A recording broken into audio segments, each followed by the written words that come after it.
Visual Studio Talk Show.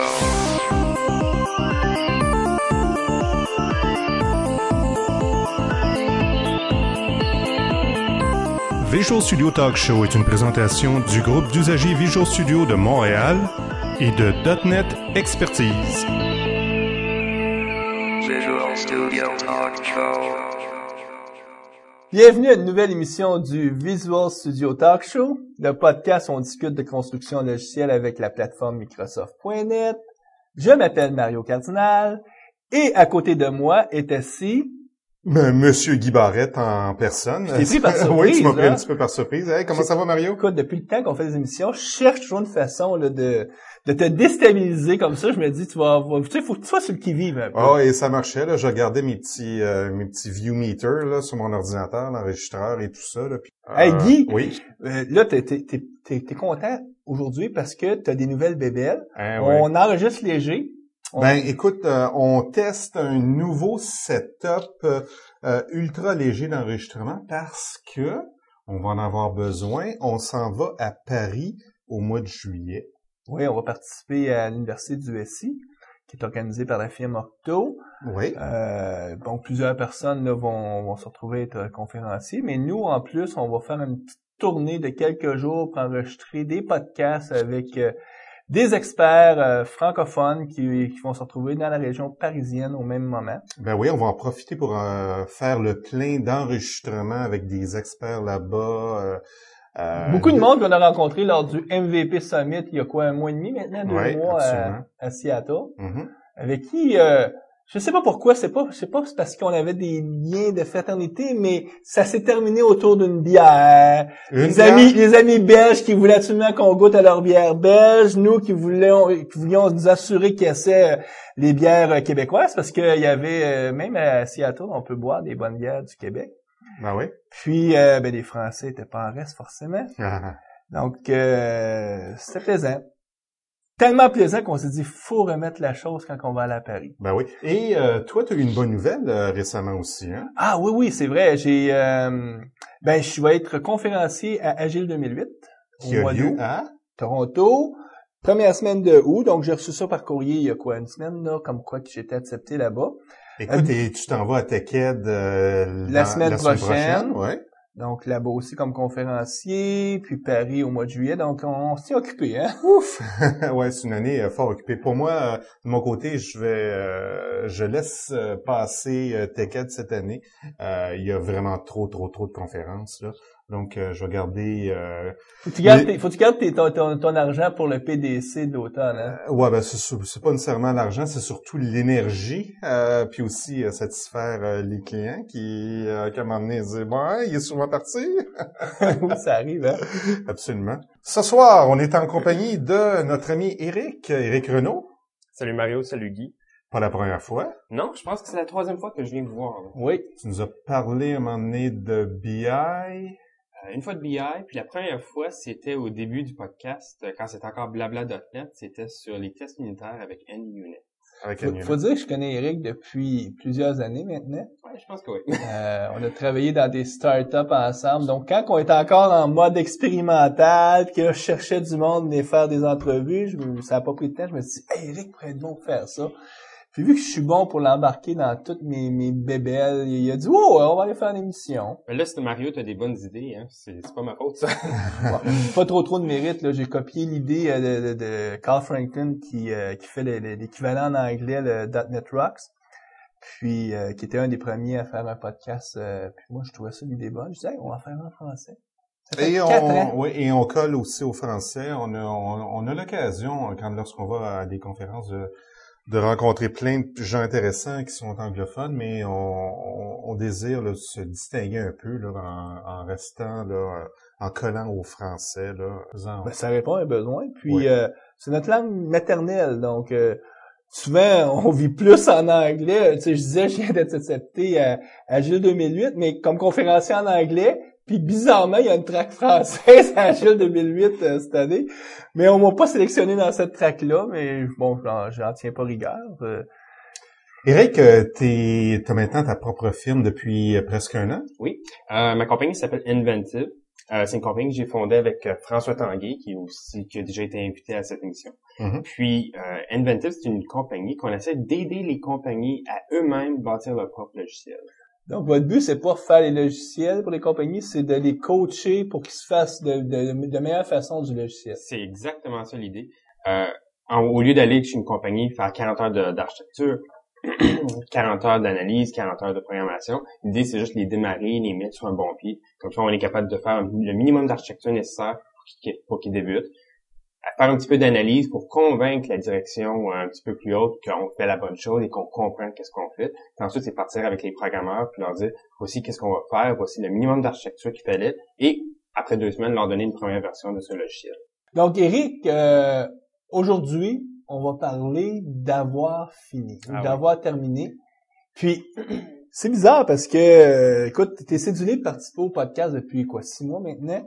C'était pas ça le sujet original. Non, ça l'a changé pas mal, je pense. On s'est rencontrés il y a 4 semaines à Québec lors du Pattern and Prototype Summit qui était à Québec cette année. Tu assisté à cette conférence-là. Puis, j'étais conférencier, Guy aussi. Donc, forcément, le soir, on s'est retrouvés aller manger au restaurant. Pour ne pas en dire plus. Ah ben non, c'est sûr, faut pas. Mais à un moment donné, ce que tu me faisais part, c'est comment tes réflexions, pas du jour, mais du moment, parce qu'on a toujours comme des préoccupations à un certain moment donné. Puis là, ta préoccupation, c'était aller au bout du concept d'avoir terminé.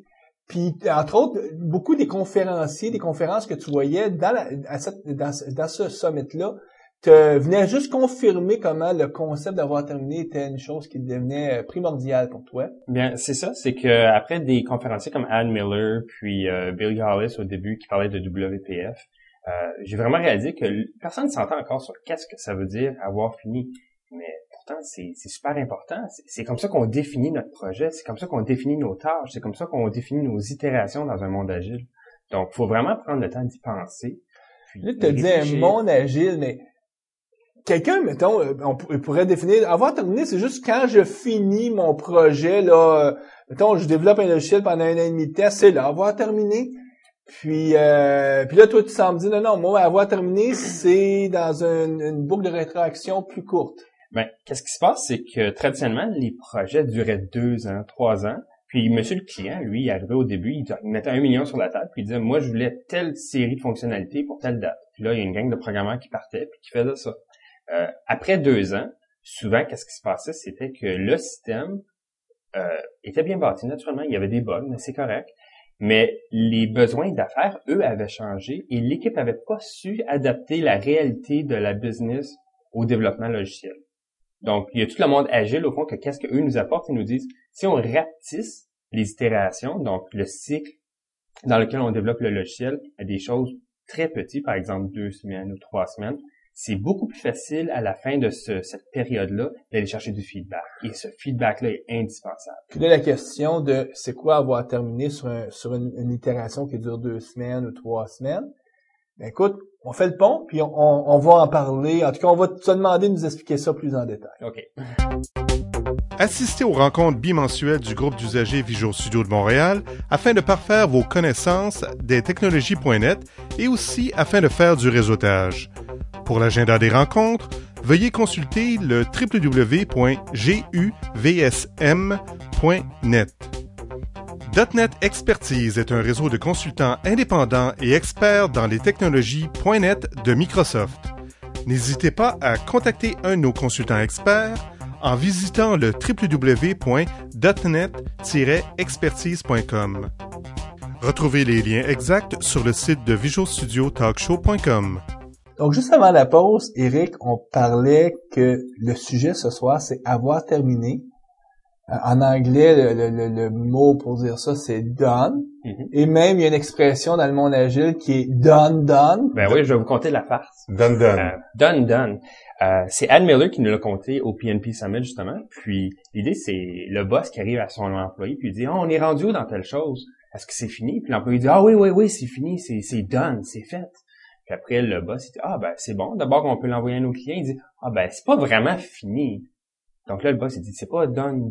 Puis là, l'employé dit, ah ben là, je me sens mal parce que je t'ai dit que j'avais fini, mais j'avais pas vraiment fini. Donc, c'est souvent ça qui se passe dans la réalité, c'est qu'on pense qu'on a fini, mais on n'a pas fini. Il y a un autre,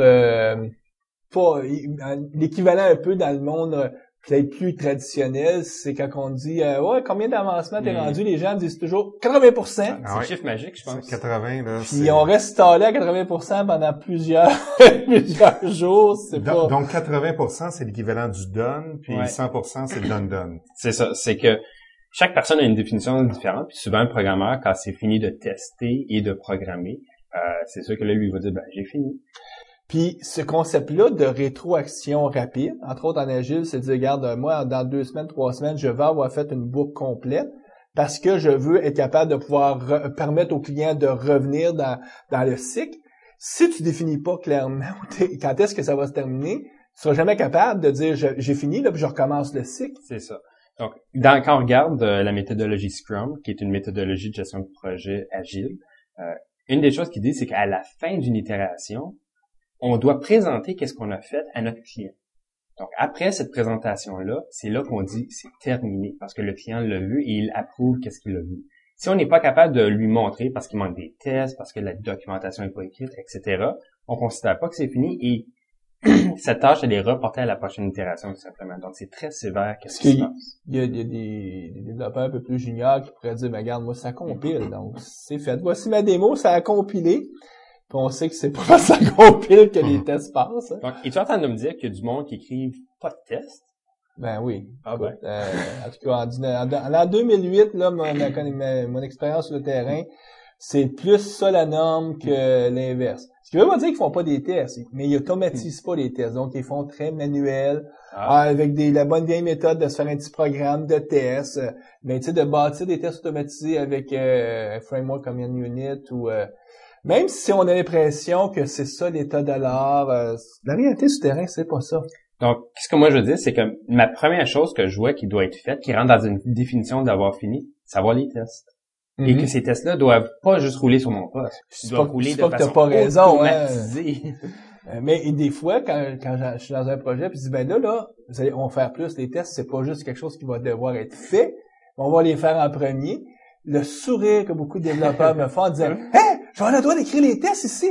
Parce que même si on semble croire que c'est ça, il y a encore beaucoup d'organisations où les tests, c'est citoyen de deuxième classe qu'on fait juste quand on a théoriquement du temps à faire. Bon, finalement, grosso modo, on teste directement sur le poste du client pour se demander pourquoi le client nous donne aucune crédibilité.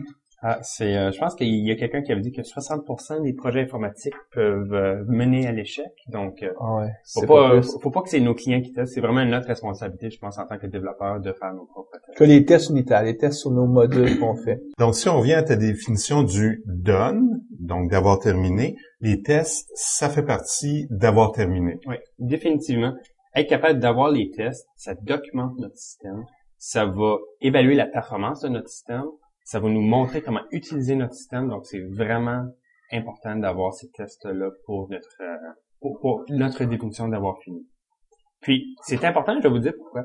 C'est à cause qu'il y a une théorie en anglais, en français aussi, là, qui s'appelle The Broken Window Concept, qui veut dire que quand on passe à côté d'un immeuble, puis on voit une fenêtre de cassée, comme on l'a pas réparé, on se dit c'est pas grave.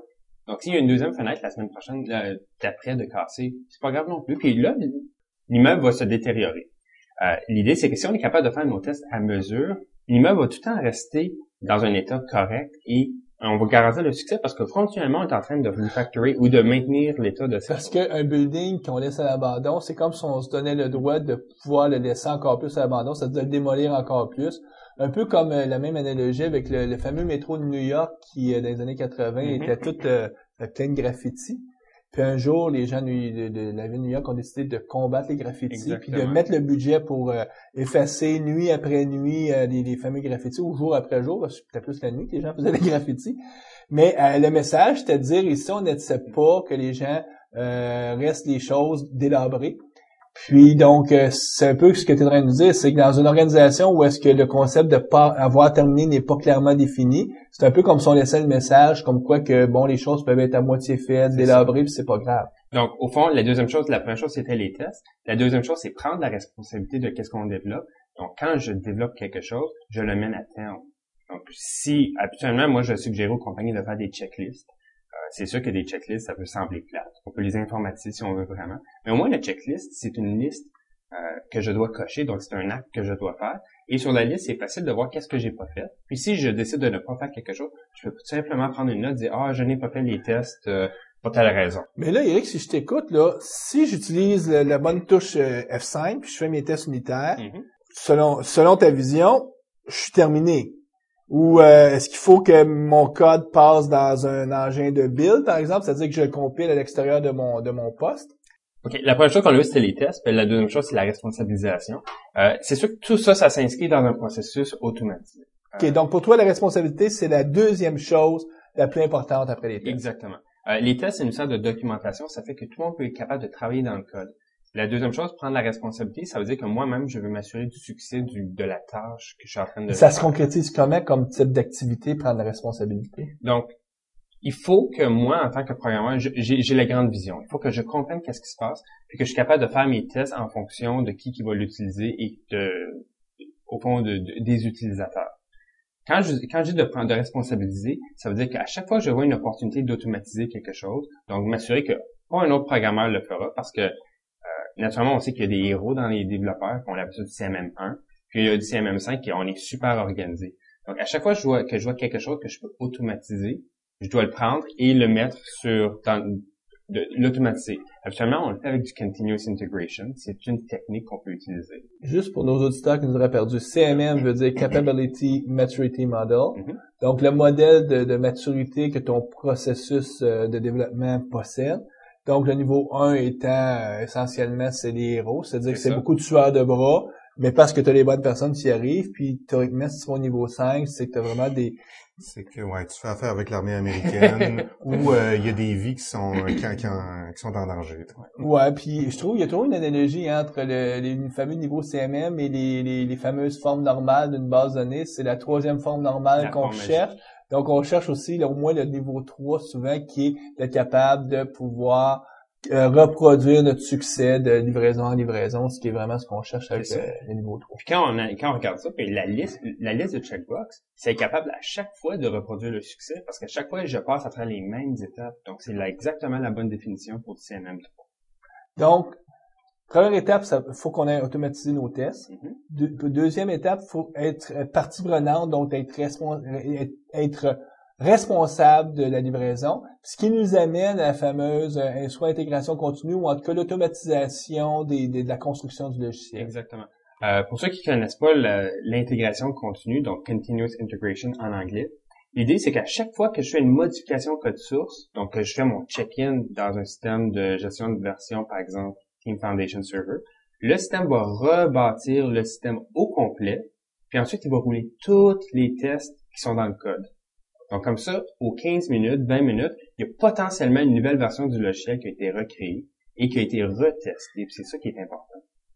Parce que tu veux une boucle de rétroaction très rapide pour dire à ton équipe, oups, là, vous venez de déstabiliser ou de rendre mon building pas tout à fait aussi propre comme avant parce qu'il y a une petite tâche, puis tout de suite, tu voudrais que les gens corrigent la tâche parce que si la rétroaction est rapide, absolument, les développeurs vont se souvenir qu'est-ce qu'ils ont changé dans les derniers 15 minutes, vont dire, ça doit être là la source du problème. Donc, le plus qu'on est capable de ratisser ces intervalles-là de feedback, au fond, parce que le système nous envoie du feedback en disant, il y a tel test qui ne fonctionne pas, par exemple, on est capable de mieux contrôler la situation. Mais là, Eric, je vais prendre un cas encore très réaliste. Une organisation qui décide qu'elle fait une livraison, par exemple, à tous les mois, à tous les 2 mois. Tu sais, prenons un mois et demi. j'ai une livraison là que je vais faire mon client. Donc, écoute, avoir terminé, ça va être dans 1 mois et demi. Puis donc, nous, avoir terminé, c'est oui, on fait des tests unitaires, on développe et on intègre. On n'intègre pas tous les jours. Par contre, on intègre après, justement, là, une semaine avant, là, qu'on ait terminé, on va faire l'intégration. Est-ce qu'on pourrait dire qu'ils sont dans l'esprit d'avoir terminé tel que toi, tu l'entends? Moi, ce que j'aime des itérations au terme Scrum, si on veut, c'est que chaque itération termine avec du logiciel qu'on peut potentiellement installer dans un environnement de production. Ça sera la décision du client de dire, cette version-là, je l'aime, elle me satisfait, elle a toutes les features que j'ai besoin. Donc, oui, je voudrais que vous me l'installiez en production. Mais c'est ce mindset-là que je garde, que la qualité de mon système, elle est tout le temps la même, elle est constante. Donc, de cette façon-là, je suis capable d'apprendre à estimer. Parce que si j'ai des tâches que telle personne prend que c'est 15 minutes, l'autre personne que ça prend une demi-heure, en réalité, quand on regarde le checklist, il faut peut-être documenter, il faut peut-être prendre des screenshots, il faut peut-être rajouter de l'ombrage sur certaines images. Toutes ces choses-là, ça prend du temps. Donc, on est en train de s'améliorer pour estimer qu'à la prochaine fois, on est capable de mieux répéter notre succès, puis vraiment se donner un rythme. Donc, le checklist nous donne, en plus de nous donner la définition d'avoir fini, ça nous permet d'estimer, parce que là, on est capable de dire, telle partie de telle tâche, ça va nous prendre tel montant de temps, telle autre partie, ça va prendre tel montant de temps, etc. Parce que là, tu présumes que si les développeurs disent, écoute, j'ai besoin de 6 jours pour faire toute la série d'activités pour avoir terminé, que les gestionnaires vont reconnaître que c'est ça la vélocité, puis ils vont leur donner le temps. C'est ça. Parce qu'il y a beaucoup d'organisations qui sont un peu, je me fais un peu l'avocat du diable, mais il y a beaucoup d'organisations qui sont un peu malades dans le sens où est-ce que, en tout cas de point de vue psychologique, ils sont pas saines parce que les développeurs ont beau leur dire, ben regarde, j'ai besoin, par exemple, de 3 semaines pour faire cette affaire-là, puis on dit, ben regarde, je te donne 1 semaine. T'as 1 semaine pour développer ça. Puis quand on est chanceux que je te donne 1 semaine, il semble que c'est une pinotte de faire ça, tu devrais avoir fait ça en 3 jours. Puis on comprend pas pourquoi la qualité est pas là au bout du compte. Donc, avoir terminé, ça veut aussi dire reconnaître qu'il y a une vélocité dans l'équipe puis que ça te prend le temps qu'il faut pour bien faire les choses. C'est ça. Quand on a la liste, c'est plus facile de revenir voir nos patrons puis dire, ben, tu m'as donné 1 semaine, puis tu as raison, je pense que la partie programmation pourrait prendre 1 semaine. Mais on n'a pas pensé à la migration de données, on n'a pas pensé à mettre le document d'aide à jour, on n'a pas pensé à faire les tests automatisés. Puis là, c'est une belle façon de conscientiser nos patrons que la réalité du développement logiciel, puis dire, c'est vrai, il y a 12 choses à faire, tu es capable de faire une petite affaire à l'écran. En même temps, il ne faut pas s'embarquer dans la lourdeur. Si pour changer une lettre à l'écran, dans une fenêtre, par exemple, ça prend un checklist de 30 items, on a un autre problème de processus, mais faut rester agile, faut vraiment y penser constamment. Puis c'est pour ça que c'est l'équipe qui doit définir qu'est-ce que ça veut dire pour cette équipe-là d'avoir fini. Mais combien de fois qu'on a vu ça, là, dire oui, on a fini, mais là quand tu dis je peux te savoir le setup kit, ben non, le setup kit n'est pas fait. Donc c'était pas vraiment terminé. Ou j'ai-tu par exemple si c'est pas un guide utilisateur, j'ai-tu au moins juste le guide de déploiement, par exemple. Ouais. Si le guide si tu donnes ton application ou le système à l'équipe d'infrastructure, puis ils n'ont aucune idée comment l'installer, c'est pas prêt. C'est sûr. Des intervenants comme ça, comme par exemple le monde qui installe le logiciel, peut-être qu'eux doivent être invités à cette discussion-là, puis dire, pour vous, ça veut dire quoi quand on a fini? Ça veut-tu dire qu'on vous a donné les setup kits, ou ça veut dire qu'on a aussi toute la documentation, les plans de migration, qu'on a booké les ressources pour faire l'installation? Ça veut dire quoi pour vous autres? Donc, c'est une belle façon de justement agrandir la table puis ramener tout le monde à l'intérieur pour qu'on est capable de donner une puis plus ton organisation a pas de maturité parce que c'est comme les premières fois qu'elle fait ce type d'exercice-là, plus le processus va être long, juste clarifier qu'est-ce qu'on entend, par exemple aller en production sur les niveaux de services attendus, qu'est-ce que ça va être pour l'équipe d'opération de monitorer, par exemple, les serveurs, ces choses-là. Ça, c'est un excellent point parce que au sein d'une même entreprise, avoir terminé, ça veut peut-être pas dire la même chose. C'est sûr. Donc, déjà là, d'avoir un consensus entre toutes ces équipes-là, tous ces départements-là, déjà là, ça peut être énorme à faire, là. En entreprise, je sais que si tu demandes aux gens d'IT et aux gens de développement, qu'est-ce que c'est pour eux autres une application qu'ils peuvent déployer et mettre en production, c'est souvent 2 visions fort différentes. Parce qu'on a des gens d'IT, eux, essentiellement, ils sont payés pour avoir un système stable. Donc, principalement, ils n'aiment pas ça, déployer du nouveau logiciel, parce que ça veut dire déstabiliser ce qui marche bien. Donc, ils savent que dès qu'on déploie un nouveau logiciel, ils se mettent dans le trouble. Et l'équipe de développement, elle est payée pour faire du nouveau logiciel. Donc, elle veut déstabiliser toujours les choses. Donc, c'est pour ça qu'à la base, il y a une friction naturelle entre les groupes d'opération IT et les groupes de développement, parce que leur finalité est en opposition avec ça pourquoi ils sont valorisés dans l'organisation. Puis si tu demandes aux gens d'opération qu'est-ce que c'est pour eux autres une application qui est prête à être déployée, c'est une longue liste souvent que les développeurs trouvent hyper achalant. Ils veulent ci, ils veulent ça, puis ils nous empêchent de tourner en rond, ces gens-là. Mais essentiellement, ils ont peut-être un certain vécu qui fait que, dans bien des cas, ils ont plus de lien de confiance est perdu avec les équipes de développement parce que ils ont été brûlés trop souvent, puis donc, tu sais, par exemple, ils vont vous te demander, je vais avoir un plan de retour en arrière. Pas besoin de plan de retour en arrière, ça va marcher. Non, je veux un plan de retour en arrière. Pas de plan de retour en arrière, je déploie pas. Donc, pour eux, c'est une autre activité, c'est un autre livrable qui doit être dans avoir terminé ou non.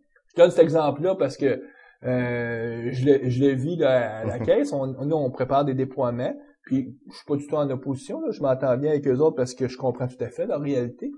Mais c'est quand même intéressant de voir comment, quand je reviens puis j'explique à toute l'équipe de développement qu'est-ce qu'on est en train de faire pour arriver à déployer, le premier réflexe, c'est donc bien compliqué. Mais c'est compliqué parce que c'est des systèmes opérationnels qui doivent rouler tout le temps puis que tu veux pas impacter. Si tu impactes 1000 personnes au taux horaire que ces gens-là coûtent, ça coûte bien de l'argent. Donc, tu as intérêt à bien faire le travail. Puis, mettez-vous dans les souliers, par exemple, de Google. Qu'est-ce que c'est pour eux autres mettre en production quelque chose de nouveau quand tu as des millions d'utilisateurs? Facilement, ça doit être un checklist d'une centaine de... Oui, mais de toute façon, tous les produits Google, c'est marqué bêta, donc... Ouais, mais c'est quand moi, ce qui m'épate, entre autres, par Google, c'est quand la dernière fois que j'ai tapé une recherche dans Google puis que j'ai pas une réponse dans un délai de 2 secondes, mettons. C'est quand la dernière fois que c'est pas arrivé? Tu sais, que tu dis, non, Google ne répond pas. J'ai déjà eu un message d'erreur, là, j'ai frappé un serveur là qui était down là, c'est sa seule fois. On parle de quand? Il y a 1 an, 2 ans? Non, il y a peut-être 6 mois là. 6 mois, mais ça a été la première fois. Mais assez pour que ça a été un événement que tu t'es souvenu.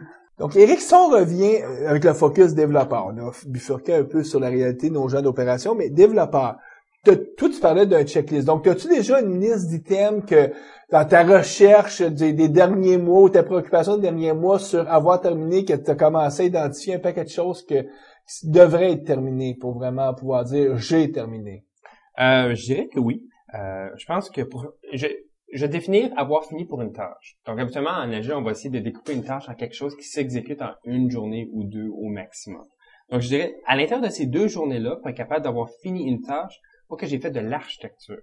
Faut moi que je pense à ma stratégie, faut que je pense au long terme. Est-ce que qu'est-ce que je fais, ça a du sens? Est-ce qu'on l'a déjà ailleurs? Est-ce que je peux le reprendre? C'est quoi la forme générale de qu'est-ce que j'essaie d'accomplir? Quand tu parles d'architecture, là, tu parles au niveau du développeur. Là. Au niveau du développeur. Donc, le développeur doit quand même se poser des questions, dire est-ce qu'il y a du code que je peux réutiliser, je peux refactorer ou je peux mettre dans une librairie commune, par exemple? Souvent, ce qu'on va appeler du design, parce que tu sais, souvent, le monde va dire, le terme architecture, c'est un faux terme. On devrait toujours dire qu'on fait du design, mais...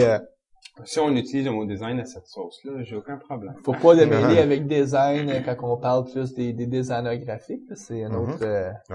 La deuxième chose que j'allais dire, c'est qu'il faut faire aussi de l'analyse. Donc, dans un mode agile, si je peux faire quelque chose, il faut vraiment que j'aille voir mon client puis dire, moi, je m'apprêtais à faire la tâche 1, 2, 3, 4, 5. Voici qu'est-ce que je pensais. J'allais mettre un écran, j'allais mettre un bouton là, j'allais... coder tel algorithme, j'allais trouver sur Google tantôt, voici à quoi il ressemble, est-ce que c'est bon? Puis là, mon client va me dire, oui, je pense que tu comprends à quoi je m'attends.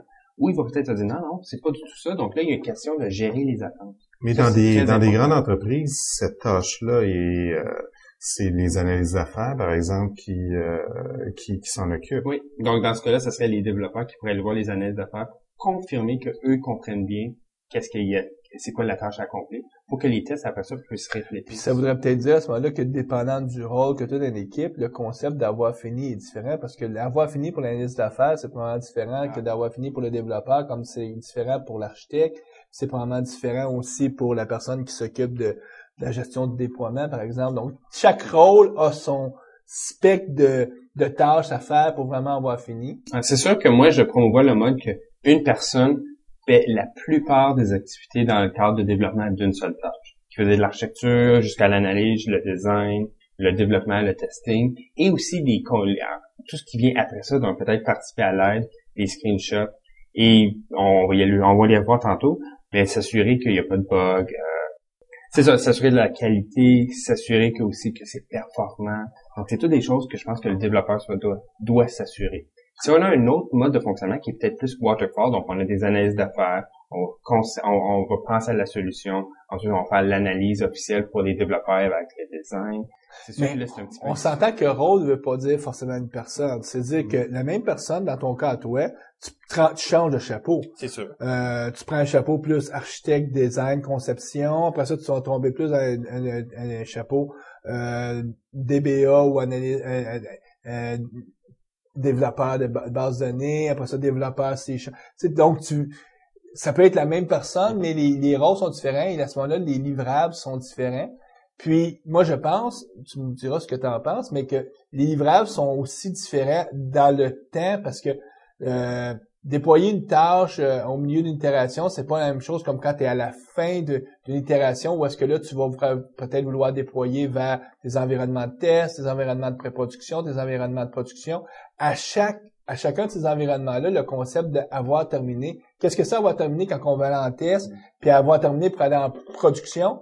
C'est probablement une des listes de to-do bien différents parce qu'en production, ça veut dire, en tout cas dans une grosse organisation, s'arrimer avec l'équipe d'IT, puis ça demande un paquet de tâches pas toujours évidentes. Moi, je dirais que mon focus est vraiment sur les concepts de l'agilité. Donc, avoir fini, c'est pour une tâche. Puis, à l'intérieur d'une itération, j'ai accompli plusieurs tâches. Et moi, l'idée avec laquelle je veux finir, c'est que la qualité de chacune des itérations, elle est assez bonne pour aller en production. Si j'ai un environnement de testing et de pré-prod ou peu importe, ça rentre dans les activités de déploiement, je dirais. Donc, c'est pas vraiment le programmeur qui travaille sur une tâche ou qui assume plusieurs chapeaux, par exemple, quand il fait de l'architecture, quand il fait du design, quand il fait de l'analyse. C'est pas, ça ne revient pas à une tâche de développement d'une tâche de faire le testing dans un environnement de testing. C'est vraiment des activités qui doivent être planifiées à côté. Mais dans la mesure où tu as des gens qui ont ces rôles-là, par exemple, de s'occuper, par exemple, de faire des tests fonctionnels, ça serait pas important que ces gens-là, dans leur rôle, définissent clairement qu'est-ce que c'est pour eux autres aussi, avoir terminé. Mm-hmm. Donc, le concept d'avoir terminé, il peut s'adresser, comme tu dis, à quelqu'un qui a un rôle de développeur dans une équipe agile, mais il pourrait s'adresser dans n'importe quel type de rôle. C'est juste le voir avec un spectre plus large que juste le développement, mais le concept est vraiment réel dans tous les cas. Qu'est-ce que j'entends que tu me décris, Mario? C'est vraiment un concept waterfall. C'est qu'on a fini quelque chose, puis ensuite quelqu'un d'autre revient, puis repart avec ce que j'ai commencé, et il le termine à sa façon. Moi, qu'est-ce que j'ai, c'est que vraiment, à l'intérieur d'une itération, une personne, ou une ou deux, peu importe, on travaille puis on accomplit la tâche au complet. Autant l'aide, autant les tests de production, autant les scripts de migration de données. Mm-hmm. Donc, c'est vraiment à ce niveau-là que je le vois. Les activités de déploiement, souvent, c'est notre client qui va nous dire « J'aimerais voir telle version du logiciel que vous m'envoyez en prod. » Donc, ça, c'est une petite phrase à dire, mais ça va générer plein de tâches qui doivent être exécutées. Par exemple, que ça fonctionne en pré-production, préparer les tests, préparer les mises en prod, aviser les utilisateurs quand on va fermer le système à partir de 5 heures. Donc ça, c'est une deuxième série de tâches qui découle d'une seule phrase du client qui dit « Je voudrais avoir telle version. » C'est intéressant le point que tu amènes. De une seule personne qui accomplit tout un cycle d'une tâche versus avoir un découpage plus par rôle et individu à ce moment-là, qui est oui, c'est vrai, beaucoup plus waterfall. Mais la réalité sur le terrain, en tout cas dans des organisations où les logiciels sont vraiment un peu complexes, c'est rare que tu vas avoir une seule personne qui fait tout.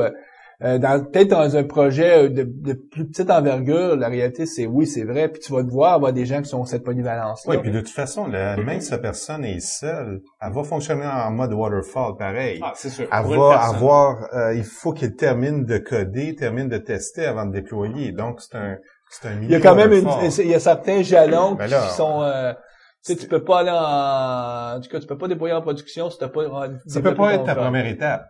Mais de l'autre côté je pense pas que les gens agiles nient ça. Ils reconnaissent qu'il y a un début, une fin et qu'il y a un cycle. Ce qu'ils disent juste, c'est qu'eux, ils veulent que les rétroactions soient les plus rapides. C'est ça. Absolument. Et forcément, vu qu'ils veulent qu'il y ait un partage du code par toute l'équipe, on cherche le moins possible à spécialiser les gens parce qu'on veut que les gens soient le plus polyvalents et les plus capables de ramasser n'importe quoi, n'importe quel code qui aurait été fait par n'importe quel membre de l'équipe. Puis la difficulté que moi je peux y voir, c'est que c'est pas tout le monde qui ont peut-être la capacité de pouvoir se greffer une équipe puis de assumer tous ces rôles-là. T'as des gens avec qui ça va bien, puis il y a d'autres personnes où est-ce que c'est perdu.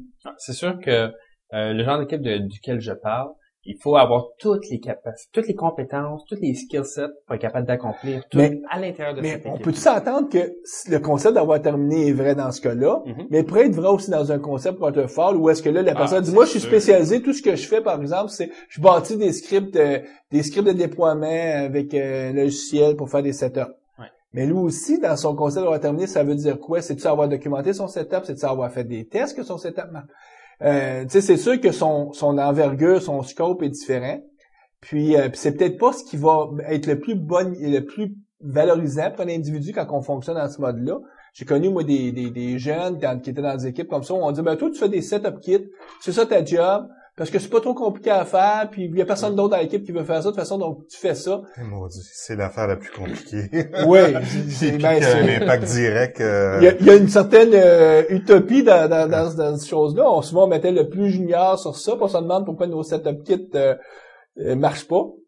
Puis Eric, je suis sûr, en tout cas, on n'a pas toujours été dans des équipes agiles. Moi, je dans une équipe où est-ce qu'on a déjà été ensemble, on avait le problème que c'était un de nos plus juniors qui faisait le setup kit, puis il faisait perdre des journées complètes à toute l'équipe jusqu'à temps qu'on rectifie le tir, mais c'était c'est vrai. Je vais peut-être changer ma phrase. D'abord, je vais dire, si on a une équipe plus waterfall, donc pour accomplir une seule tâche, il y a plusieurs personnes qui doivent intervenir. C'est sûr que chaque personne va devoir définir pour lui-même pour ce rôle-là, qu'est-ce que ça veut dire avoir. Mais même si on a plusieurs membres dans l'équipe, on peut avoir des itérations à la agile, puis on peut être aussi agile qu'une équipe où chaque individu a les mêmes ou a tous les rôles, par exemple. S'il y a plusieurs intervenants qui vont chacun avoir un chapeau différent, on ne pourra pas fonctionner vraiment dans un mode agile, je crois, parce que en bout de ligne, on va avoir des problèmes de cédule, parce que moi, je vais faire ma partie, puis là, je pensais que je peux donner ma partie à la prochaine personne qui est peut-être occupée sur le projet de Mais l'autre Eric, c'est pas ça que sert le Scrum du matin pour Ah. s'assurer que toutes les frictions entre les membres de l'équipe se planifient dans la journée, parce que l'agencement des tâches doit aussi se faire. Dans une vision agile, c'est comme on le fait avec le minimum de décorum possible, c'est-à-dire avec une approche où le plus keep it simple, puis parlons-nous, on s'envoie pas d'email. C'est ça.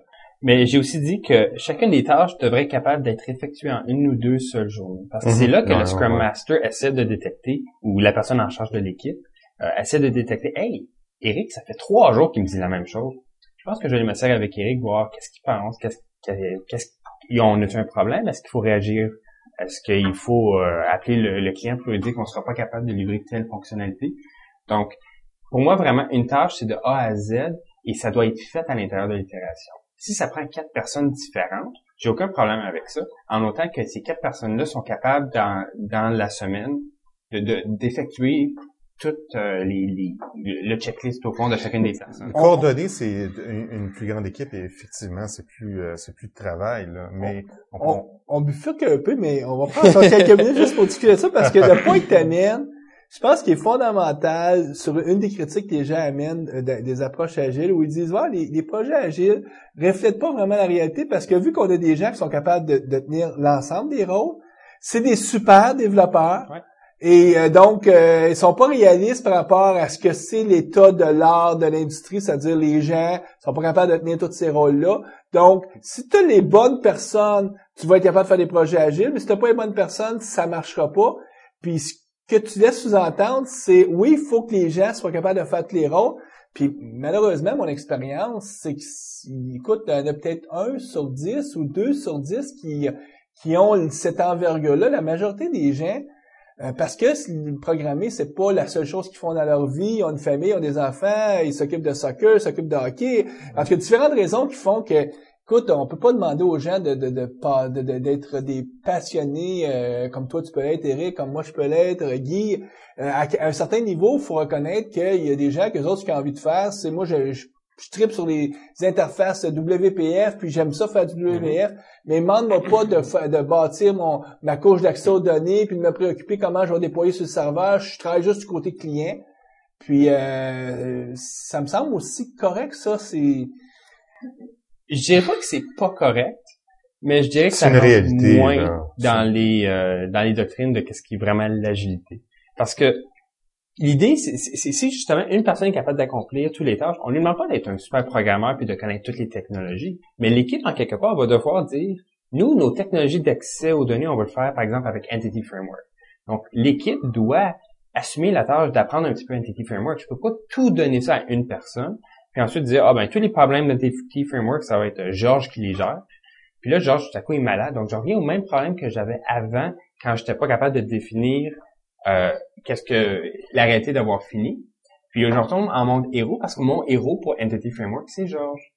Donc, je préfère avoir des équipes que tout le monde connaît un petit peu de tout. Mais je vais ramener mon point, c'est dans la vraie vie, là. Tu sais, l'informatique, c'est pas vraiment différent de la vraie vie. C'est une discussion intéressante qu'on a. Dans la vraie vie, moi, je peux pas tout connaître. C'est pour ça que j'engage des spécialistes, par exemple. Je suis pas très, très bon pour faire tenir un marteau, tout ça, là, le niveau et tout, là. Il y a des chances que ça soit croche quand je fais. Il y a pas de clavier après un marteau, hein, Marie? C'est ça. Puis, c'est pas trop abstrait, donc c'est trop concret. Donc, à un certain niveau, je suis vraiment pas très bon. Je suis capable de planter des clous, mais je ferais pas un travail impeccable si c'est ça. Donc, je me trouve des spécialistes qui vont me faire ça. Et le monde, en règle générale, c'est comme ça qu'il fonctionne. Les gens se spécialisent, c'est là qu'ils vont chercher leur valeur.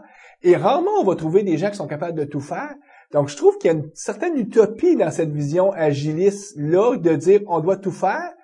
Moi, je serais plus de l'école à dire oui, on peut être agile, mais en reconnaissant le fait qu'on peut avoir des spécialisations. Peut-être que ma vision est pas dans la pureté de ce qui est agile, mais elle me semble plus réaliste. Je te cacherai pas qu'en quelque part, il y a du monde qui sont meilleurs que d'autres à certaines tâches. Par exemple, les DBA sont meilleurs que moi à écrire du SQL. Donc, moi, sur mon équipe, j'ai besoin de quelqu'un qui a des expertises à développer du SQL. Si moi, j'ai quelque chose de compliqué à écrire, c'est sûr que je vais me retourner sur mon DBA pour m'aider à faire mes queries, faire mes selects, puis optimiser mes joins, des choses comme ça. Mais moi, j'ai quand même une connaissance de base de ce qui est le SQL. Si on met l'exemple à l'autre extrême, donc à la couche de présentation, moi, je suis capable avec WPF de prendre des textbox et de les amener à l'écran, mettre des labels, faire mon data binding. Par contre, je ne suis pas capable de mettre l'ombrage, choisir est-ce que je vais avec du jaune, est-ce que je vais avec du vert. Donc peut-être sur mon équipe, j'ai quelqu'un qui est plus apte à m'aider à faire ça. Donc c'est sûr que dans ma tâche, je vais peut-être avoir besoin des ressources externes dans mon équipe. Donc je travaille avec mon DBA, je travaille avec mon graphiste, je travaille avec mon designer, etc. Mais en bout de ligne, c'est moi qui ai pris la responsabilité d'accomplir la tâche à 100%. C'est là, je pense que c'est important, c'est la responsabilisation. Si on est 8 personnes qui se donnent la main, je te passe mon projet, je te passe la tâche, je te passe la tâche, je te passe la tâche, c'est qui prend la responsabilité en bout de ligne pour s'assurer que c'est bien fait et que ça répond aux besoins du client? Donc, tu as un bon point, c'est-à-dire le concept de responsabilisation que tu mettais comme deuxième item le plus important après avoir bâti ces tests, c'est de dire tu as une fonction qui apporte de la valeur au client, qu'on a identifié, par exemple, dans notre liste d'activités à faire. Ça peut être un burn down chart si on prend l'approche Scrum. Si tu prends la responsabilité que tu vas livrer ça, donc c'est toi qui deviens l'owner, le propriétaire de ça. Et donc, à ce moment-là, quand tu vas aller chercher l'expertise, c'est toi qui vas quand même savoir qu'est-ce qui doit être toutes les tâches pour vraiment pouvoir dire j'ai terminé. Plutôt que de définir par autre, dire, moi, j'ai terminé de mettre mes ombrages, ça c'est terminé, c'est beau, mais la fonctionnalité, mais si je prends, par exemple, l'exemple dans les équipes un peu moins agiles, beaucoup moins agiles, où est-ce qu'ils vont avoir une analyse d'affaires, lui va être le proxy du client, parce que souvent, le client ne veut pas être partie prenante intégrante de l'équipe, mais c'est lui qui va s'assurer que la fonctionnalité pour le client, elle est terminée correctement, parce que c'est lui qui va préparer le jeu de test d'acceptation, parce que l'autre réalité, c'est que exiger que nos clients soient capables de bâtir leur jeu de test d'acceptation, c'est une autre utopie. Il faut que tu les aides à les bâtir. Puis comme mon expérience personnelle aussi. Je me fais l'avocat du diable. Je ne dis pas que ton point de vue n'est pas valable. Mais c'est vrai que je dirais que je l'apporte d'un point de vue très théorique, puis je le fais pareil comme très pratique et facile à faire. Mais dans la réalité, qu'est-ce que je dis, c'est très difficile à atteindre. Dans mes équipes, être capable de dire, on fait quelque chose, wow, c'est compliqué, mais il faut vraiment y penser. Mais là, chez Inventive, quand vous parrainez une équipe, puis que vous voulez faire en sorte que les gens arrivent parce que votre but, vous, c'est de rendre justement chacun des membres de l'équipe capable de prendre la responsabilité pour une fonctionnalité client, puis de l'amener à terme, puis de la livrer vraiment avec toutes les étapes qu'elle doit accomplir pour être vraiment prêt, done, comme on dirait en anglais, fini. Donc, comment vous vivez ça sur le terrain? Parce que je t'avouerais que j'étais un peu intrigué parce que mon expérience personnelle, moi, c'est très difficile. Former les gens, les éduquer, c'est le challenge d'une vie. C'est beaucoup de travail d'équipe, je dirais. Au début, il faut vraiment s'asseoir, puis c'est des baby steps. Comme on dit en anglais, c'est on commence avec une chose, puis après on amène, on grossit au fond en tant qu'équipe. C'est pour ça que j'ai mis test avant la responsabilisation. Parce que les tests vont me donner le minimum de qualité que j'ai besoin. Et la deuxième chose, qu'est-ce que ça fait? C'est ça documente le système et ça le solidifie.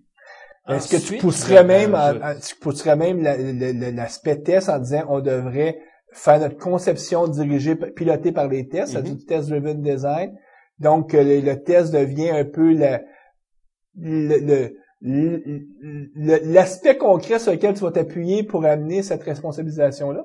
Si je peux faire tout ce que je voudrais, oui, c'est sûr que je dirais, on commence avec les tests, puis les tests, on va les faire comme du BDD, donc du Behavior Driven Development. On va utiliser ces idées-là. Mais la réalité est que pas tout le monde connaît BDD, pas tout le monde connaît TDD. Donc, oui, je veux des tests. Peut-être qu'ils vont être écrits après, au début de notre projet, mais la stratégie, c'est qu'à long terme, on écrive nos tests en premier. Parce que c'est sûr qu'à mesure que le système grossit, je veux pas faire des changements qui vont affecter tout le système. Donc, faut que tu prennes en compte l'état de ton équipe où est-ce qu'elle part. C'est quoi sa compétence actuelle? C'est quoi son niveau de maturité actuelle, ce qu'elle sait faire? Puis à partir de là, tu vas réajuster et faire un plan.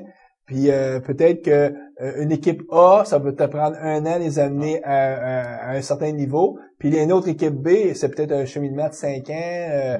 Ou peut-être même à un certain niveau dire pour différentes raisons, c'est impossible de les amener même à atteindre ce niveau de maturité-là. Ouais, ça dépend aussi de la taille des équipes. Là. Si tu as des équipes de 15, 20 développeurs, la tâche est beaucoup plus ardue là, que si tu as 3, 4 développeurs là, sur un même projet. Donc, le fait de les amener à un certain niveau, ça va se faire beaucoup plus rapidement. Là.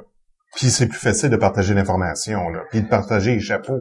Mais c'est sûr que tu vas avoir une discussion avec les membres de ton équipe sur comment on fait les tests, parce que pour toi c'est fondamental. Mais j'imagine qu'une autre discussion qui est fondamentale, c'est discuter avec tout le monde. Qu'est-ce que ça va être chez nous à avoir terminé? C'est ça. C'est la deuxième conversation. Pour moi, c'est la première conversation que j'ai parce que les tests font partie d'avoir fini. Puis comment qu'on fait nos tests? Par exemple, si on développe des systèmes financiers, c'est certain que je veux qu'on teste les algorithmes. Je ne peux pas permettre que des chiffres erronés qui se retrouvent dans les bras de dirigeants qui vont faire des communiqués de presse, par exemple, avec ces chiffres-là.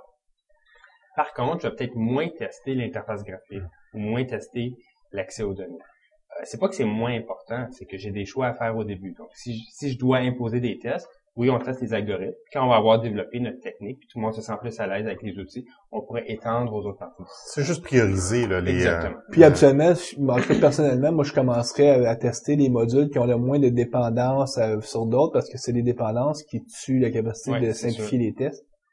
Donc le sujet de ma présentation de mon dada ces jours-ci. Cette plug était une gracieuseté de Mario Cardinal. Donc, si vous voulez en savoir plus, venez me voir parler de séparation des préoccupations et de comment bâtir des modules qui peuvent être testables de façon unitaire. Je vais juste continuer un petit peu avec la liste de quoi d'autre que je peux voir avoir fini. Les bugs. Je pense qu'il faut plus de bugs dans un système quand on arrive à la fin qu'on connaît. Je connais aucun logiciel qui a été livré sans bug. C'est-à-dire que même, il y a des bugs connus que tu décides que tu laisses dans l'application. Donc même, ça veut dire que si le mardi matin, je trouve un bug, je devrais pas tout de suite essayer de le réparer. Dans ce que je Non, parce que tu dois le prioriser, puis il y a des bugs, tu vas décider que, pour différentes raisons, le client ne t'a pas demandé ce niveau de qualité-là. Il n'y a pas juste ça aussi. Le fait que s'il y a un bug qui t'arrive la veille du déploiement, tu peux déstabiliser. Là, si tu le corriges, tu peux déstabiliser le système au complet. Puis là, il faut que tu fasses tes tests de régression pour voir, c'est quoi l'impact, là? Puis des fois, l'impact peut être plus grand que le fait que tu aies corrigé le bug, là. Et là, vous parlez des tests de système. Moi, je parle pour une tâche donnée. À la fin, s'il y a des bugs, il est plus supposé avoir de bugs sur ma tâche à la fin d'une tâche donnée. Si quelqu'un m'appelle le lendemain pour me dire « Hey, j'ai trouvé un bug », est-ce que ça rentre dans ma définition? Je vais donner un exemple. Imagine que j'ai une fenêtre qui est non modale, qui apparaît. Puis, pour différentes raisons, ça arrive, selon un scénario, que la fenêtre disparaît derrière une autre fenêtre. Donc, on pourrait considérer que c'est un bug, qu'on voudrait pas ça, on voudrait qu'elle soit toujours... Mais là, une fois, je la qualifie, puis je dis, bon, elle vaut combien, cette bug-là? Je la corrige-tu là parce qu'il faut que je la priorise par rapport à d'autres bugs? Puis à côté, je peux avoir un bug dans un algorithme qui est fondamental, puis que là, vraiment, celle-là, faut que je le corrige. Puis à la fin, je peux peut-être décider de dire, ben regarde, je le corrigerai pas ça parce que dans cette livraison-là, ce bug-là, ça veut pas dire que je l'ignore, je dis juste, je le livrerai pas dans cette livraison-là. Puis ça se peut que pendant 20-25 prochaines itérations, je la livre jamais parce qu'elle est toujours de poids trop faible. Comme dans la vie de tous les jours, j'ai des choses à faire que je fais jamais parce qu'ils sont toujours trop basses. Puis c'est une question de priorisation. Mais ça, je pense que ça rentre dans quand on a une discussion sur avoir fini, justement, c'est là qu'on décide comment qu'on fait passer les bugs. Si durant l'itération, on trouve des bugs sur des choses qui ont été développées durant cette itération-là, faut avoir la discussion. Est-ce que si on trouve tout de suite un bug qui veut dire que je peux peut-être pas le présenter à mon client, ça veut-tu dire que j'ai fini ou que j'ai pas encore fini? Donc, je pense que les bugs, c'est une partie importante. Durant l'itération, pour un ça va avoir aussi le point positif de reconnaître que toutes les bugs, on les corrige pas toutes, puis que c'est correct de pas toutes les corriger à certains niveaux parce que ça serait encore là... utopique? Je sais pas si on peut dire utopique, mais il y a un dicton qui dit que trop est l'ennemi du bien. Ou souvent on dit qui trop embrasse, en tout cas j'oublie l'expression, mais tu sais, des fois, ton client t'a demandé, prenez Microsoft Word. Microsoft Word, là, on sait, il y a des problèmes encore. Même si le produit existe depuis, mais est-ce que je serais prêt à payer plus cher? On aurait pu faire un logiciel à Microsoft Word comme la NASA font quand ils envoient un logiciel sur la planète Mars. Moi, il m'a coûté 400 $ la copie à l'origine. Je sais plus comment ça coûte aujourd'hui. Il m'aurait peut-être coûté 400 000 la copie. Il n'y a pas un sapristi d'habitant sur la planète Terre qui aurait acheté Microsoft Word. Puis si on fait ça, aujourd'hui, les bugs associés à la sécurité ont une priorité haute, on les corrige. Ouais. En 1995, quand Windows 95 a sorti, écoute, c'était probablement pas prioritaire à cette époque-là. Ça pour dire que la discussion sera avoir terminée, puis qu'est-ce qu'on fait avec les bugs, elle est primordiale. Ouais. Mais c'est intéressant, ça montre que le concept est quand même assez... je dirais pas flou, mais variable et peut varier selon le contexte où tu es. Donc, si dans une petite équipe, c'est peut-être correct à la fin de l'itération, on trouve un bug, on le corrige. C'est peut-être normal puis acceptable, puis en fait, c'est peut-être ça qu'on veut. Mais dans une plus grande organisation, là, il y a plus d'enjeux. Tout est relatif. J'ai une application qu'un fournisseur va nous livrer. Puis l'interface utilisateur pourrait plus être plus élégante, mettons. Mais si tu demandes à ce fournisseur-là, ils vont dire écoutez, nous autres, notre savoir-faire, là, c'est pas le UI, là, c'est les modèles mathématiques, ces choses-là qui sont en arrière. Puis effectivement, c'est une petite compagnie, puis le cœur du savoir-faire, c'est beaucoup plus des mathématiciens puis que des c'est pas du monde qui tripe ces interfaces usagées, ça c'est clair. Et quand on discute avec le client sait pertinemment pourquoi il a engagé cette firme-là. Puis, il sait que les interfaces pourraient être plus belles, mais ça fait partie du deal. Il voulait avoir des modèles de simulation complètement capotés qui font des choses fabuleuses parce que dans un système financier, c'est ça que ça te prend. Puis que l'interface soit pas très belle parce que les boutons sont caillis.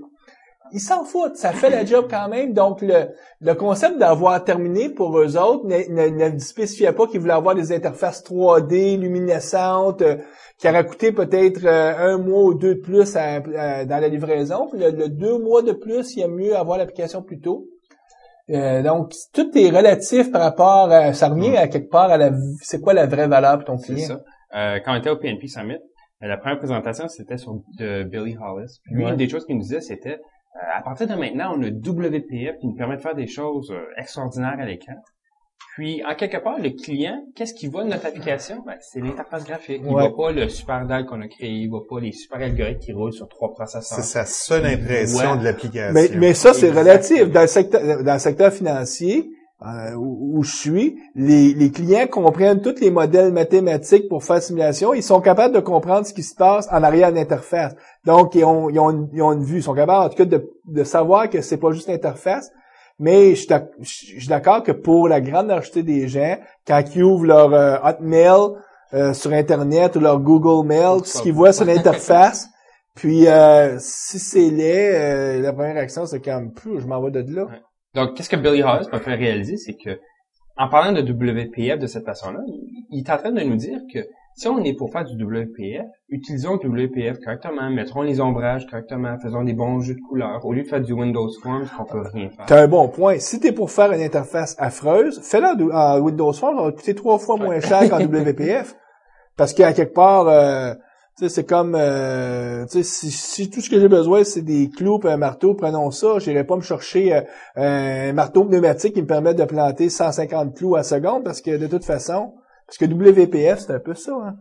C'est une technologie beaucoup plus complexe à maîtriser. Donc, au fond, Billy, qu'est-ce qu'il nous disait? C'était ça. C'était que lui, dans sa définition d'avoir fini, c'était assurons-nous que les interfaces sont beaux. Parce que la première impression pour ses clients, j'imagine, dans son expérience, c'était que, comme c'est ça qu'il montrait, il fallait que c'est ça qui soit beau. Mais il y a aussi des fonctionnalités, je devrais pas dire fonctionnalités, mais il y a des choses, des non fonctionnelles, performance, tout ce qui va toucher essentiellement les opérations. Tu sais, à quelque part, le client, il voit pas, mais s'ils sont pas là, t'as pas vraiment terminé non plus. Donc ça, c'est une autre chose qui rentre dans la définition d'avoir fini. Est-ce que la validation, est-ce qu'elle est présente? Est-ce qu'on valide les données? Est-ce que c'est assez performant? Est-ce qu'on est en train de loguer l'activité du système? Est-ce qu'on gère les exceptions? Gestion des erreurs. C'est vraiment à l'équipe au début de dire, bon, nous, la sécurité, c'est pas important. Le logging, oui, on veut tout loguer parce qu'on sait qu'on a de la misère avec certains serveurs. La scalability, bon, on va avoir 8 personnes par année qui utilisent le système, c'est pas important.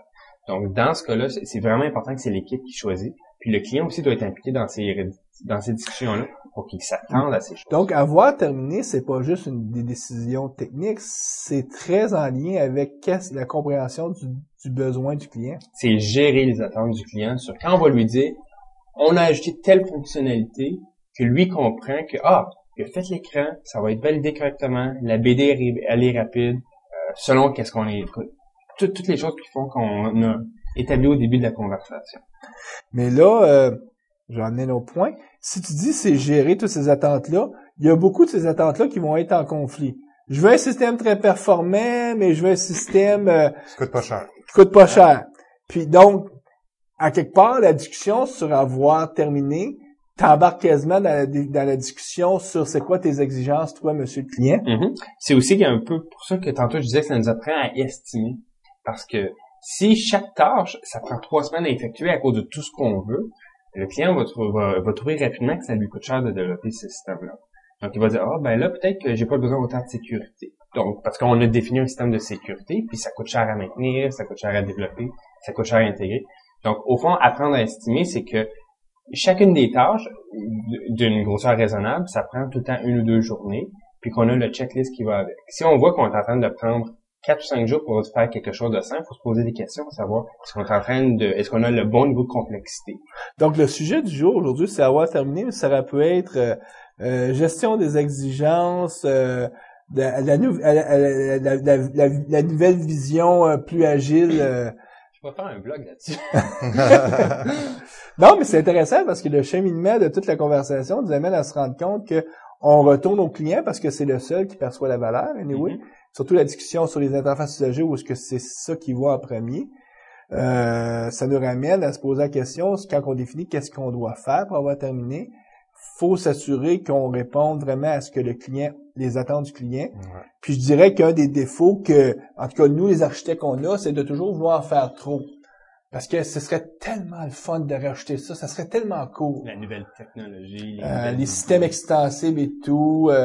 Puis je disais quelque part que dans un système, ce qui est difficile, c'est d'éviter de faire de la complexité accidentelle. C'est-à-dire, il y a déjà assez de complexité, les problèmes sont déjà assez complexes, elles ne créeront pas de complexité accidentelle. Un exemple de complexité accidentelle, c'est si je crée mon code avec des variables A, B, C, D, E, au lieu de des noms significatifs, ben, de façon implicite, je suis en train de créer de la complexité accidentelle, parce que je serais bien mieux d'utiliser des noms de variables explicites, parce que mon système se lirait de façon directe. Ouais, c'est boiteux comme exemple. Disons, si je voulais appliquer là tous les patrons qu'il y a dans le livre de Fowler là, dans mon système, parce que je dis pas qu'il faut appliquer les patrons. Je dis juste que à quelque part on doit chercher à créer le moins de complexité accidentelle. Puis mon expérience personnelle, c'est que 60% de la complexité accidentelle, elle vient dans la non-compréhension ou la mauvaise compréhension des exigences du client. Puis 40% vient de challenge de conception, design, découplage des fameuses composantes, ces choses-là. Puis il y a un trip d'architecte ou d'analyste là. Oui, on met de l'extensibilité. Moi, j'ai 2 phrases pour résumer ça. La première, c'est kiss it. Keep it simple, stupid. Il faut que les choses soient simples. Quand les choses paraissent compliquées, on dit en anglais c'est un smell. Ça veut juste dire qu'il y a quelque chose de mal. Il faut vraiment penser. La deuxième, c'est yagni. You ain't gonna need it. Faites pas des choses que vous n'aurez pas de besoin. Ça coûte cher, ces choses-là à maintenir. Ces choses-là vont évoluer. Le monde va mal comprendre. Donc, si vous en avez pas de besoin, développez-les pas. Retardez ces décisions-là au moment le plus tard possible dans votre cycle de développement, si vous êtes capable. Mm-hmm. C'est vraiment les deux expressions que je crois que tout le monde devrait utiliser constamment pour s'assurer qu'ils font la bonne chose. Le client, il veut-tu ça? Non, fais-le pas. Exactement. Souvent, la question se pose aussi à notre client. Est-ce que vous voulez telle chose? Non. Parfait. On le fera pas. Ou tu le veux, mais dans quelle mesure tu veux ça? Tu veux-tu la Cadillac avec toutes les ou finalement ce que tu voulais c'était une petite Toyota Yaris pas trop chère mais qui te permet quand même d'aller du point A au point B. Le client va toujours dire qu'il veut le système le plus avec le plus de features. Mais ça c'est sûr, mais il faut apprendre à travailler avec nos clients. Ouais. Par exemple, les clients qui nous disent je veux que mon système soit up 365 jours par année. Je veux du 99.999. Et je dirais que le client va faire ça parce que nous on l'a éduqué de façon malheureuse à nous en donner, à toujours nous en demander plus parce qu'on lui disait, là, tu vas signer, là, puis là, c'est ce que tu vas avoir, puis dans 1 an et demi, on va te le livrer. Puis ça prenait 2 ans, 3 ans, puis on livrait 10% de ça. Donc lui, il s'est dit, hey, m'en en mettre dans la liste parce que il m'en donne juste 1/10. Faut tout repenser la relation client. Puis c'est sûr que si tu pars avec un client qui a été éduqué comme ça dans les 10 dernières années, au début, le lien de confiance n'est pas là, mais si tu rebâtis le lien de confiance, tu vas être capable d'avoir des discussions intelligente sur qu'est-ce qu'on entend par avoir terminé avec lui. Donc, peut-être que justement, pour une façon de rebâtir ces relations-là, c'est s'asseoir avec notre client et dire, pour chacune des tâches, voici notre définition d'avoir fini, puis travailler avec lui, faire justement s'assurer qu'on va avoir du testing, qu'on va avoir évalué les bugs, qu'on va avoir notre révision de code, mis à jour de la documentation, qu'on va avoir adressé certains aspects non fonctionnels, que ça va être une belle idée, ça va être beau. Puis toute la question de que le client lui fasse sa part du travail, qui est souvent la tâche qui fait pas souvent comme il faut, c'est-à-dire faire ses tests à lui là, parce que t'as beau livrer les fonctionnalités, mais s'il ne teste pas parce que il supposément qu'il n'a jamais le temps, tout ça, donc mais ça ferait partie de ta conversation. C'est des choses qui sont pas prévues en entreprise. En grande entreprise, l'usager ou les clients des systèmes sont déjà débordés. Et puis, c'est pas des choses qui rentrent dans leur définition. Mais mets-toi dans la peau du boss. Le boss, là. Je te dis pas que c'est pas correct, ce qui devrait pas être fait, mais qu'est-ce qui se passe dans l'entreprise souvent, Guy? C'est que le boss, là, il a un nouveau système. Donc, qui est-ce qu'il va choisir pour être l'interlocuteur principal de ce nouveau système-là? Il ira pas prendre son moins bon. Il va prendre le ou la meilleure du département. Qui est habituellement la personne la plus occupée du département? Parce que dès qu'arrive une crise, on va s'en virer vers elle ou lui pour dire « Hey, viens nous aider ». Puis on se demande après ça pourquoi cette personne-là qui devrait travailler comme pilote sur le nouveau système a juste 20% de disponibilité par semaine quand que théoriquement devrait être assigné 100%. Ben, c'est parce que on a pris la meilleure ou le meilleur. Puis c'est tout à fait humain de faire ça. Parce que c'est sûr que si tu prends le dernier entrée qui connaît pas les systèmes, il peut pas te dire comment ça marche. Il est pas là depuis 10 ans, 15 ans. Donc, on a comme quelque chose qui est malsain à la base, mais que c'est très difficile de faire autrement. Ouais, mais si au début d'un projet, on s'assied avec notre client puis on lui dit le testing, ça fait partie d'avoir fini. Donc, comment allons-nous résoudre ce problème-là? Puis là, je cherchais mon buy-in. Je cherchais vraiment l'approbation de mon boss pour dire, il va être là le vendredi après-midi quand on va lui montrer le système, puis il va utiliser le système 15 minutes. C'est peut-être une belle façon d'essayer de vraiment mieux l'intégrer dans ses tests parce que c'est son logiciel. On développe le système pour lui, c'est pas un truc de programmeur. Moi, mon expérience personnelle, c'est quand tu fais cette conversation-là, absolument, il n'y a pas de résistance. Le client veut bien faire sa part de travail. Puis même, c'est comme, donne-moi les arguments pour que je sois capable d'expliquer à mon supérieur pourquoi faut qu'il me libère le temps que je suis posé de travailler sur le nouveau système, parce que souvent, de la même façon qu'on a des patrons qui nous demandent, qui nous mettent 8 tâches en même temps dans la même journée, puis qui pensent qu'on va tout faire, puis on a juste 8 heures dans une journée, ces employés-là, même s'ils sont pas en informatique, sont pris dans le même dilemme. On leur demande de faire 8 choses en même journée. Je vais vous résumer mon dernier blog que j'ai fait. J'appelais ça usage coverage. Donc l'idée c'était de... Tu traduirais ça comment en français? Donc couverture d'usage. Mais l'idée c'était tout simplement que j'avais un de mes clients qui ne testait pas son propre logiciel. Okay. Mais là, moi, j'avais aucune façon de savoir qu'est-ce qui était testé, qu'est-ce qui était pas testé, qu'est-ce qu'il faisait. Donc j'ai réutilisé l'infrastructure d'instrumentation pour être capable de savoir comment souvent il cliquait sur les boutons. Mais ça a été super parce que j'étais capable d'aller le revoir et de dire, hey, il y a telle fonctionnalité, qu'est-ce que t'en penses? Ah, j'ai pas encore cliqué dessus. Ah, on va donc cliquer dessus. Que je voyais les clics apparaître dans le système à quelle heure qu'ils avaient utilisé. Puis maintenant, c'est tellement intéressant que ça nous permet de savoir puis de jauger quelle partie du système il utilise et quelle partie il n'utilise pas. Donc, on peut poser des questions. Pourquoi tu n'utilises pas cette partie-là? Ah, si j'aime pas l'interface. Ah, OK. Parfait. On va la réparer pour que tu l'utilises plus. Donc, c'est une façon un peu comme ça qu'on a amené notre client dans le monde. Si on aurait ça systématiquement avec les applications, peut-être qu'on se rendrait compte qu'il y a 60% des fonctionnalités qui sont jamais utilisées par les utilisateurs. Tu sais, je reviens à mon 60% de complexité accidentelle qu'on crée à mal comprendre les besoins parce que on définit des features que le client veut pas vraiment, puis on se convainc que oui, c'est ça qu'il veut parce que ça nous fait plaisir de développer. On aime ça résoudre des problèmes des êtres humains. Puis plus ils sont complexes, plus on aime ça. Donc, écoute, Eric, en terminant. Est-ce qu'on est done ou on est juste done? Oh là! Pour être vraiment done. T'as-tu des livres, quelque chose que tu peux recommander à nos auditeurs qui sont peut-être dans la même lignée de ta réflexion ou de ce qui te préoccupe ces jours-ci? Ben, c'est sûr que tout ce qu'on vient de parler, pour moi, ça sort de qu'est-ce qui était Scrum. Donc, je peux parler du livre Agile Project Management with Scrum de Ken Schwaber. On va mettre le lien sur le site. C'est le livre de base, je dirais, de Scrum. Il y en a un deuxième que je trouve super intéressant, c'est un PDF qu'on peut trouver gratuitement sur Internet. Okay. Il s'appelle Scrum and XP from the Trenches. Très intéressant parce qu'il y a vraiment un bon portrait de comment les problèmes qu'on peut avoir avec ça. Puis le dernier, c'est un des livres que j'ai lu dernièrement, c'est The Pragmatic Programmer.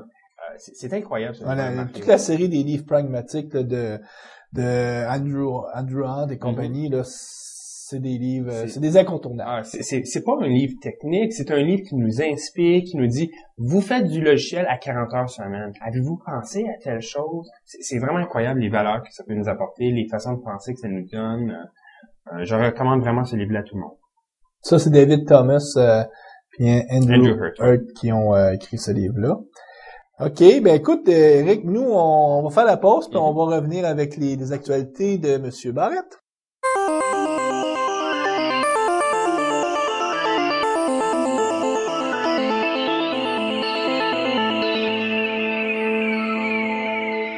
Guy, dans ce monde mouvementé, où chaque jour amène son lot de nouvelles, qu'est-ce qui a retenu ton attention? Pas grand chose. J'ai 3 nouvelles. En fait, vu que TechEd a lieu la semaine prochaine, j'imagine que Microsoft se garde quelques annonces intéressantes. Donc, parmi les nouvelles que j'ai, la première, c'est que Microsoft va supporter le format de fichier ODF, donc Open Document Format, dans le prochain Service Pack d'Office 2007. Donc ça, c'est le format que la suite open source qui voulait un compétiteur à Office. Absolument. Tu te souviens que dernièrement, le format que Microsoft préconise, qui est le OOXML, là, ou quelque chose comme ça. Le format XML. Qui est un format de Microsoft. Ben, ce format-là a été accepté dernièrement comme un standard ISO.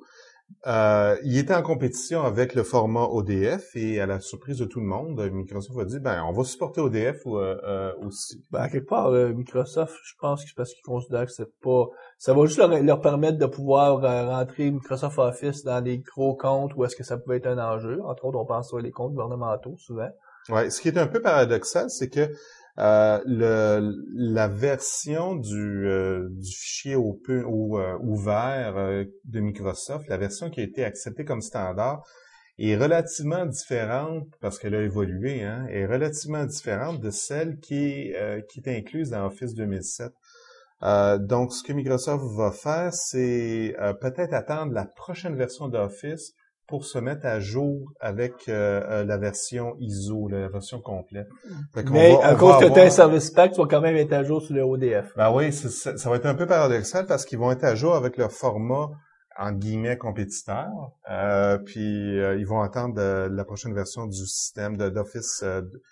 C'est peut-être parce que Microsoft considère pas que c'est un fort compétiteur. Ben, ça va ouvrir des portes, je pense, dans des comptes où c'est essentiel.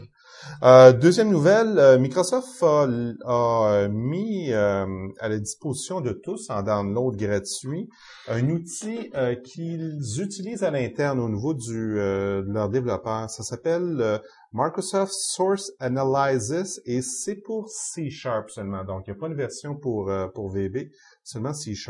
Et à l'interne, cet outil-là est connu sous le nom de Style Cup, donc le policier du style. Donc là, c'est le code source qui analyse, lui, directement. Oui. Alors, vous connaissez sans doute FXCup, qui lui analyse le langage intermédiaire, le IL. Donc, Source Analysis, lui, analyse le code source en tant que tel. Donc, va trouver, par exemple, il y a toute une série de règles, puis il va dire, t'as pas fait ta documentation XML, t'as pas placé tel bout de code à la bonne place. J'imagine aussi toutes tes conventions de nommage, tu vas pouvoir les mettre en force avec ce produit-là, je croirais. Les tiennes? Ben, pourquoi pas? Non, le produit est assez fermé. Donc, ça va être des conventions de nommage de Microsoft. Oui, absolument. Donc, tu vas pouvoir activer et désactiver un peu comme tu peux le faire avec FXCup, mais d'après ce que j'ai lu, là, le produit est assez fermé. Mais ça reste que la majorité d'entreprises, beaucoup des conventions de nommage sont les mêmes que celles de Microsoft parce que c'est beaucoup plus facile de trouver un programmeur dans l'industrie qui suit ces conventions-là que une convention propriétaire qui bifurque complètement, ce qui veut dire que tu vas t'attendre que tes interfaces commencent par la lettre majuscule I et ainsi de suite. Là. Et ainsi de suite. Et la troisième nouvelle d'intérêt pour tous les développeurs qui utilisent Enterprise Library. Donc, la dernière version, la version 4, a été lancée il y a à peu près une semaine et demie, 2 semaines. Donc, la version finale est maintenant disponible en download.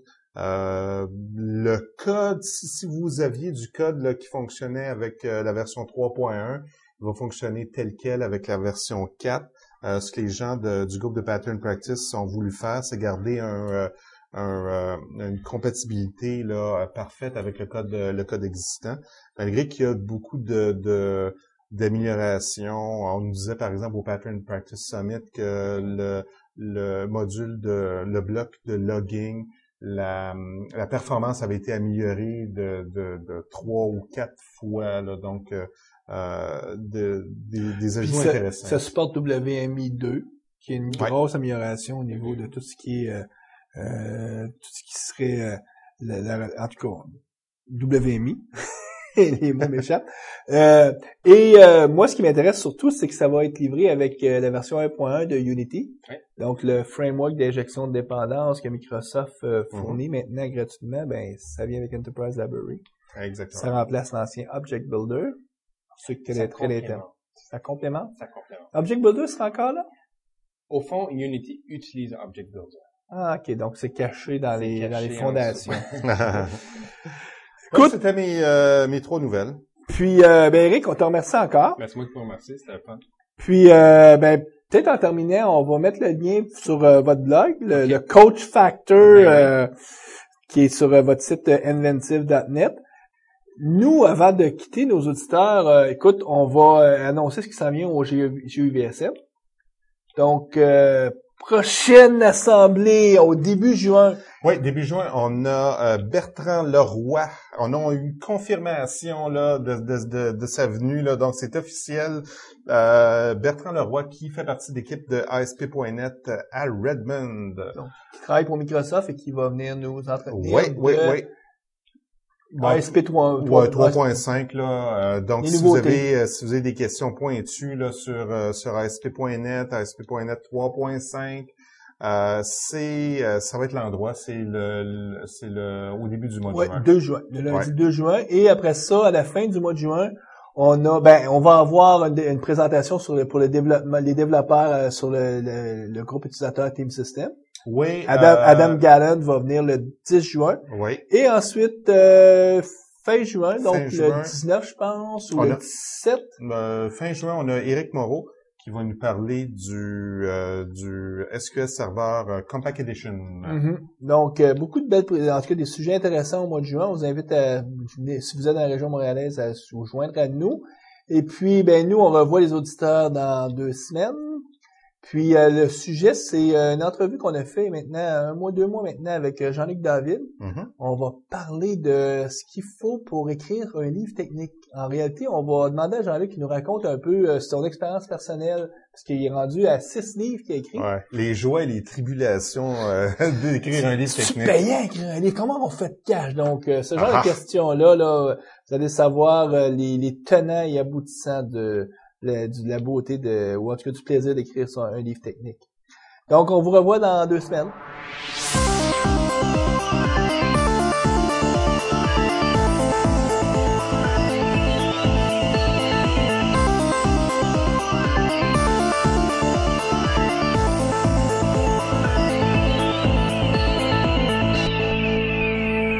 Visual Studio Talk Show.